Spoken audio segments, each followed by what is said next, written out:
Hi, is everyone back?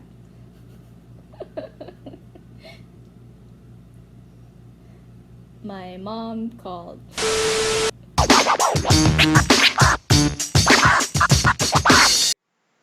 And we'll start in three, two, one.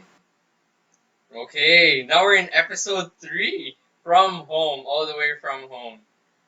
Okay. First we'll have a roll call. Alright. Billie Jean. Present. Denise. Present! Vanessa. Present. Christopher. Present. Scott. Present. So before we start, I want everyone to meet our newest member. Christopher, say hi. Hello. I was not included in this before. I'm pissed. Okay, that's alright. At least you're included now, right? Okay. So before we start our discussion, we'll be talking about how our lives have been ever since the quarantine started, and then we'll continue. We'll continue with a discussion about whether we should suspend online classes or not. Okay. So how have you guys been during the quarantine? Well, it's, I've been very busy with a lot of requirements to be submitted, and I'm basically living on corned beef, corn tuna, and a lot of snacks. Yeah, I know. I understand. How about Vanessa? How have you been spending? Like, Dan and I were both students who are renting a place near the school, right? So we decided not to go home because we do have online classes and like our connections from home are very weak. So compared to you guys who managed to escape, no, not really escape, but like avoid our predicament in which we have to stay here away from our family. Vanessa, Christopher, and Scott, you guys have get to stay with your family. Yeah, people cook food for you. You don't have to eat corned beef every day. How has it been for you, Vanessa? Okay, so far, even if I do have my family here, I have been eating a lot of instant noodles really bad, guys. But like at the same time, I don't really have the same struggle of connecting to internet because connections here is pretty stable in comparison to other areas. And I don't know, everything's been peaceful so far, aside from the fact that our local bakery is not accessible anymore. We get bread from that place every day, so yeah, it's a big bummer, but it's nothing big. How about Scott? Let's move to Christopher last because I want to talk more about his situation. So let's move to Scott first. Scott, how has your life been ever since the quarantine began? Well, I mean, for the most part, I've personally just been at home because obviously with the enhanced community quarantine, I've just been, yeah, stuck in my house. But the thing that I find really amusing though is that, like, because even though I'm still at home, we're still having like all of these online classes and everything. And it's kind of funny because both of my brothers have had their online classes suspended already. But for some reason, my online classes are still continuing. So even though I'm at home, most of the things that I'm doing are still like pretty academic, and outside of that, I'm just talking to myself and stuff. Okay, so our most special case right now is Christopher, who actually managed to escape from Manila back to his home province. And because of that, there is a certain classification that he falls into right now. Christopher, what are you considered right now? PUM, person under monitoring. Person under monitoring. What does that mean? When President Duterte decided to declare a quarantine of the entirety of NCR, my relatives panicked and demanded that I go home immediately, which was a very difficult thing to do because almost everyone was trying to go home. The announcement was made on a Thursday evening or Wednesday evening, I can't remember. Yeah, and they gave us 48 hours in order for us to go home. All the flights out of Naiya, for the most part, were already fully booked. So by Friday morning, I was stuck in Naiya trying to find a flight home. and every one of my relatives were scrambling to get a ticket for me. Thankfully, they were able to find one. It was during a Saturday flight. It was one of the last flights out of Terminal 2. But the moment I got into the plane, before I got into the plane and after I disembarked, they all asked for my personal information. They asked for my address, my travel history, and they took my contact number. Ever since I arrived here, for about a week and a half now, I've been in self quarantine in my room, being eaten alive by mosquitoes and eating quarantine food. Okay, so that means you're not allowed to talk to your parents. I'm allowed to No, talk. not talk. Interact with your, close contact with your parents and your. Yes, we're not allowed. Technically, I every time I go outside to go, for example, to the bathroom, I have to use an alcohol and to spray a disinfectant spray on every surface I touch because I have an elderly grandmother here who's also sick. So it's very likely that if I'm a carrier, she's going to get infected. So precautions. Also, the one last thing, the health department here has been in close contact with me. They call me every day to check up on whether or not I'm feeling symptoms like fever. It must have been like really hard for you to accomplish the tasks that were given to you by your profs. How has that been for you? Personally, I don't mind the work for the most part. I don't want to do it because I'm also stressed right now. There's that overwhelming feeling that you are infected, so that's a big stressor. But for the most part, the thing that's limiting me here is the internet connection. The the infrastructure here to support a large number of data users is not necessarily good. We don't have Wi-Fi, so I have to use mobile data, which is very expensive. So that's a limiting factor towards my capacity to actually comply. So and I've mentioned that to my own teachers. And your teachers have given you special, you know, conditions. It usually varies per teacher. Some of them are very lenient in general. Some of them who continue to do online classes were able to accommodate me to for other for special circumstance for special requirements and whatnot to accommodate. Some have been not as lenient and have given me alternatives that are no better. But for the most part, it's still a very stressful experience. So I've been asking you these questions because it has really been a hot topic in the UA&P community, not just in the Freedom Wall, which is like booming with a lot of comments about class suspensions and how other universities are already suspending, but even just the regular posts on Facebook that I see from my UA friends, they all really are demanding that our you call this that our online classes be suspended. So do you guys think that we should actually suspend online classes? Right? This, then, do you think we should suspend online classes? Then? Then we lost then. Vanessa, do you think we should suspend online classes? Well, to be fair, I've been receiving a lot of comments from students saying that they can't really comply with the requirements. A lot of them have tried reaching out to their deans. They've also tried reaching out to Mancom, but Mancom hasn't really responded in a way that could help them either.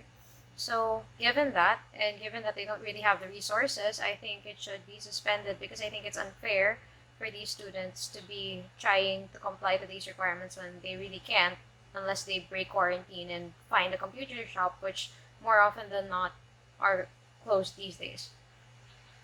But is that really what's going on in the UANP community? Because to be fair, right, our students are fairly wealthy, right?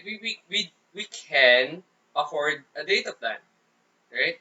Is it not true that we can afford a data plan? Maybe there are students who can't afford a data plan, and I think the profs would be considerate enough to give them some special to make them special cases, and not really be persistent on demanding that they submit it on time, right? But what is really preventing the students from accomplishing the tasks that they're given? Well, I don't think it's just the connection per se. It could be access to materials such as the library. So you can't really finish other papers without external resources like physical books, right? Or let's say maybe facilities that the school can offer, which is why students are having a hard time trying to comply with the requirements. I mean, some people work out at PSB, it's easier for them to complete their PAs there.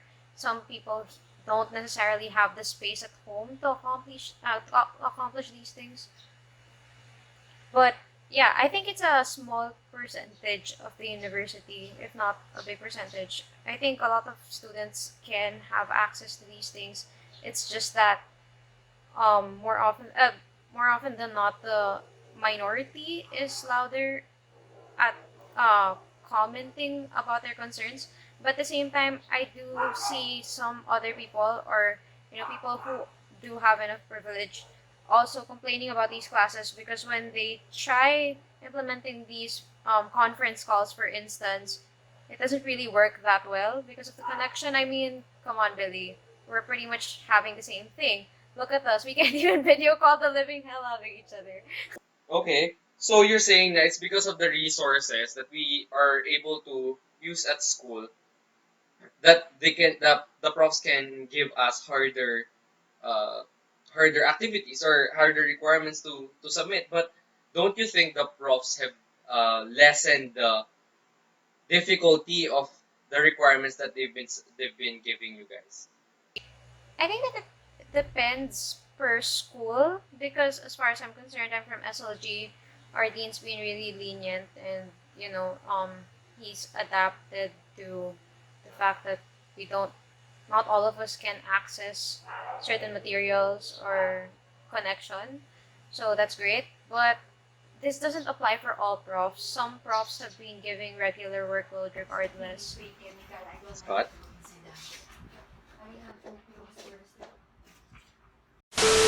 Well, I think that I understand like the whole idea of like wanting to prioritize like academics and everything.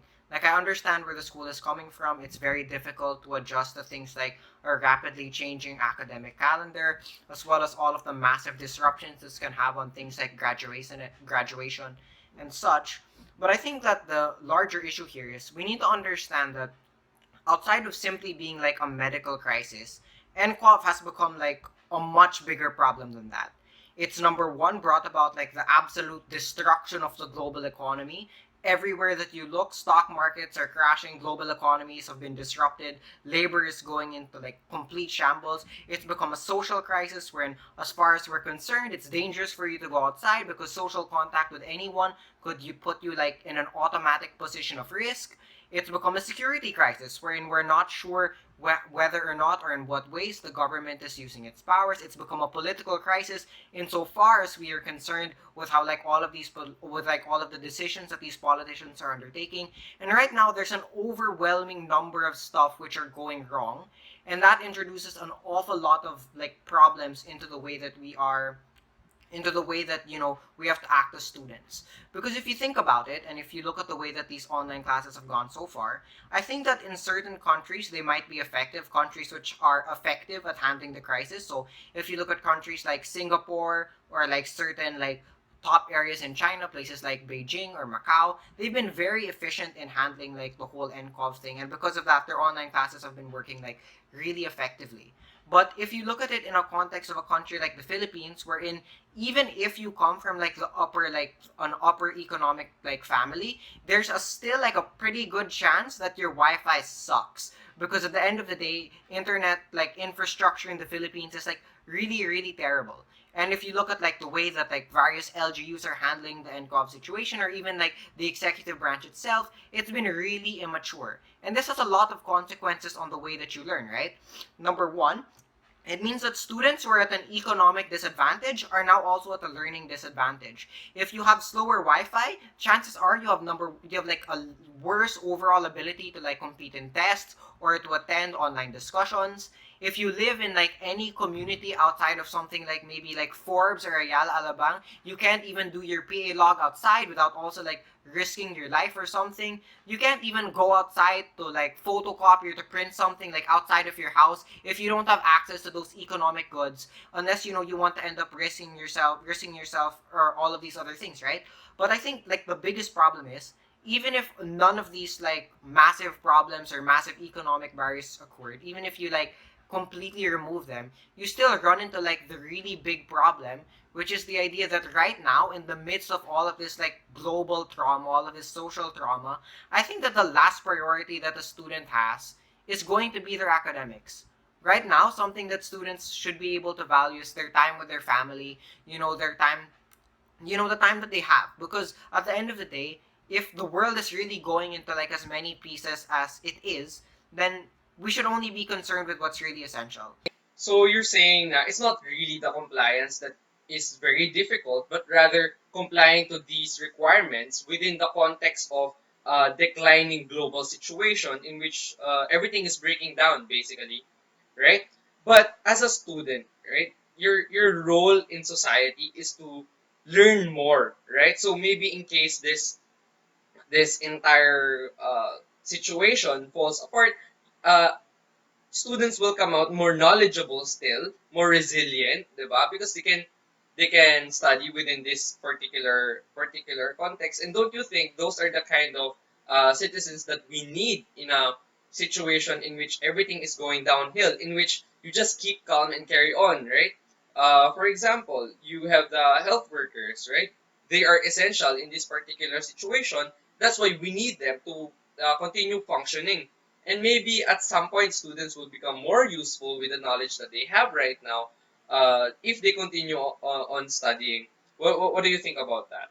Well, I think that's like a pretty fair point to make, but I think there are also 2 points of consideration there, which is number one, what exactly is the role that students are supposed to be doing like in the present? And number two, whether or not we can fulfill this function of learning at any other point in time. So going to my first point, which is this idea that you know, what function is it that students are supposed to be doing? Because fair enough, it is true there are students who could be learning, but at the same time, I don't think that's the only thing that students are doing. And I think if you bother to look online or if you bother to go on Facebook, you can find that there are plenty of like student efforts which are being undertaken to help with the crisis at hand. You can see a countless number of student involvements with regards to like making donations to workers or with regards to supporting like all of the frontline individuals. There's students out there who are raising awareness. You can even look at projects from organizations like Kasanga who partnered with a majority of like the student organizations, or even like the project by USG to donate to the workers and everything. So there's a lot of stuff which students are doing to help like regardless. And at the end of the day, in a time of crisis like this, isn't that the more important function that they're supposed to fulfill? Because going to my second point, at the end of the day, you can learn at literally any other point in time. Once the crisis is resolved, you can completely go back to learning, and the knowledge is going to stay the same. But right now, there are certain things which you can only do in the present, you can only do in these circumstances, and it's best that we don't compromise our ability to learn in light of all of these other situations which are Can I happening. add to that? Also, I think that it's not really impossible for you to learn during quarantine per se. I think the main concern with online classes is that they do give deadlines to certain things that that some students can't really pass. So I think that it's okay for you to give some required readings, you so that the students can keep learning, or like you can upload files for them to look up on, or look up at. But like having various submissions, various online quizzes, it's not really effective for these students. So your main problem is the compliance, really. Like, how much bearing does the studying that the students are doing right now, how much bearing does it have on like maybe the students' grades, right? Like, are we still being graded like nothing is going on, right? Are we're being made to perform in an unnatural situation, but we are being graded like we're completely fine. Somehow I think so, because it still counts as, yeah, as it still counts as a quiz per se. That doesn't really change the percentage that they operate with in terms of grading us. So, things are like business as usual when it comes to grading, and that poses a problem, most especially when not everyone has the connection for it. Okay. So I want to go back to the point of Scott, in which like other countries are very effective in implementing this online classes system. I think the main point here is it's possible for other countries to do it, and the only thing that's stopping what do you think is stopping the Philippines from performing at the same level as like Singapore or Macau, uh, beyond just the global trauma that we're experiencing right now, which these places are also experiencing. Well, I think that it's simply a matter of like number one, infrastructure, and number two, precedent. Because if you look at like all of these big countries, they have like a lot more like economic infrastructure in terms of doing these types of things. They have like better internet, they have like better healthcare systems, they have better like overall management of the pandemic. So since their infrastructure is like better in general, it just kind of makes more sense that they're also able to adapt to like these situations better. And then secondly, also a matter of precedent, which is like the idea that I think countries like Singapore and Macau are also more used to using like these LMS, like these learning management systems, because it's something that they like do on like a normal basis. For instance, it's a very new concept to the Philippines, right? Using like these Zooms and everything, or having like online tests. Even Canvas was only introduced to like UA&P just a year ago. So it's very hard to imagine like a world wherein like, from zero to nothing, like we just suddenly know how to use it at like that great of an extent. Okay. All right. So let me get into this comment from DFW, a post from DFW, which goes like this: Can we suspend online Zoom classes? UP, the LSU suspended their classes, but UA&P, a less known school, will continue. What? Change your minds. While other universities recognize all these points that we brought up in this discussion today, don't you think that it's because that UA&P started implementing this Canvas LMS thing a year ago that they feel more prepared for handling this kind of situation? I don't think it's fair for anyone to just simply create a blanket statement that everything is fine, you should be able to handle this crisis. Because at the end of the day, a crisis is something that is mentally taxing, that is psychologically taxing. Speaking as a PUM, it's incredibly difficult for me to be able to focus on my quiz, think about the nuances of my philosophy book, when all I'm thinking of is that every time I sneeze, I may have COVID 19. I guess that would be related to the topic that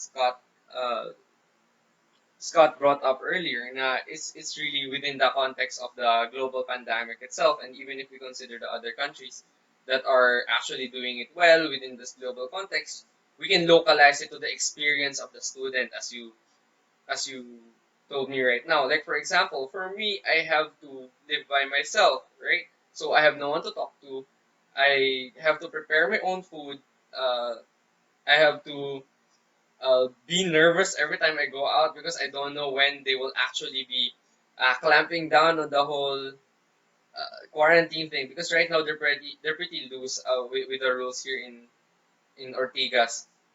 And every time I go out to buy my food, I don't know when I will be questioned and like potentially brought to jail because I will insist that I need to buy my food or else I'll go hungry. So if we localize the experience to the student, to the level of the student, it doesn't really make sense that we are forced to submit and are graded on these uh, for these requirements. So do you think it would be better if we are given these resources, but we are not required to comply anything, or that if there's any compliance that are required of us, they are not part of our grades? I think that the best middle way that we can achieve in this kind of discourse is to continue with learning, but to withhold assessment. Because I don't think there's much to assess from a person who's experiencing these kinds of mental pressures that are not at all normal. I kind of agree with Christopher. We can still continue to learn on our own, but we can't really require people. Oh, we can't really be expected to give an output the same level that we used to when we had regular classes.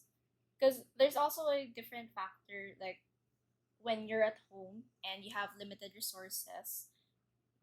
Well, compared to when you're at school where you have the resources like the library, or you might even have like certain subscriptions that exist that you can only access during the time that you're on campus. Even consultations with profs, it's very much limited, and especially when you rely on online communication. Why do you think the admin doesn't believe that we should stop this online classes?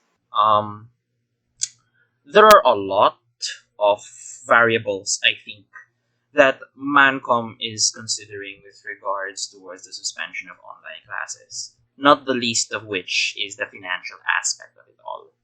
To cancel the delivery of all services means primarily that the university is not giving the service that it owes to its students because we paid the tuition. And from a principled perspective, that's an honorable goal because even though I'm a scholar, I think that it's within everybody's interests to get their money's worth out of this university. And also, I think you need to understand that it's fair enough that independent learning is a goal of a university, but obviously, there's always going to be proper ways of doing that, and moreover, proper circumstances to do that in. Because obviously, this isn't the only way that you can forward independent learning. You can further independent learning in a time when the government and where the global economy and when all of these social conditions aren't going to trash. Quite frankly, it's just there are better times for these interests to be upheld, right? To add to that, I think also like the panic still exists either way. Even if Mancom tried to push through with the online classes, the panic still continued when students weren't able to get stable signals or even the resources that they need, or even meet the deadlines just because they didn't have enough mobile data or a stable enough signal to establish stuff.